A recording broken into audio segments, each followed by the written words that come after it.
ആണല്ല ഏത് വീട്? നിന്റെ വീട് അതായാണ് ഇപ്പൊ. ഇപ്പൊ സിനിമ സെറ്റ് നിനക്ക് വീടായാ? നിന്റെ വീട് ഇതല്ലടാ. എന്തേ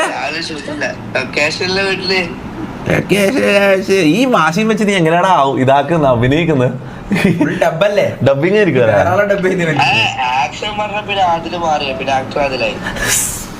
മമ്മടാ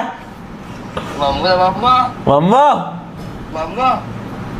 എന്നിട്ട് എന്താ അവസ്ഥ ആടെ? എങ്ങനെ വിശേഷങ്ങൾ പറ സിനിമ ലൊക്കേഷനില്? പിന്നെ എന്ത് വിശേഷം? ഡെയിലി ഷൂട്ട് ഉണ്ട്, രാവിലെ തൊട്ട് രാത്രി വരെ. ഇന്ന് മാത്രം വൈകുന്നേരം ആണോ? കഷ്ടപ്പാടാണല്ല.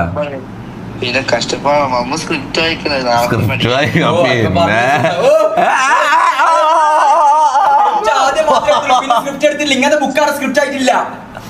എല്ലാരും ഇവനെ ഒഴിവാക്കിയാ. ജാസിക്ക് 2 ദിവസത്തെ ഷൂട്ട് ചെയ്യണോ? പക്ഷെ സ്ക്രിപ്റ്റ് കാണാൻ വേറെ പേരുണ്ടാവും. മമ്മൂന്റെ അല്ല, മമ്മൂക്ക് മമ്മൂന് സ്വന്തമായിട്ട് സ്ക്രിപ്റ്റ് ഇല്ലാതെയോ? എന്നിട്ട് എപ്പാ ഷൂട്ട് എപ്പാ തീരാ? ഷൂട്ട് ഫെബ്രുവരി ഫുള്ള് ഉണ്ടാവും. ഫെബ്രുവരി എത്ര വരാ? ഫെബ്രുവരി ഫുള്ള് ഉണ്ടാവും. മാർച്ചിലുണ്ടോ? മാർച്ചില്ല, ഫെബ്രുവരി ഫുള്ള്. ഫെബ്രുവരി ലാസ്റ്റ് ആവുമ്പോ കഴിയും. ഡേറ്റ് ഇല്ല. ഇപ്പൊ ഇങ്ങനെയല്ല ആയാലോ നീയല്ലോ.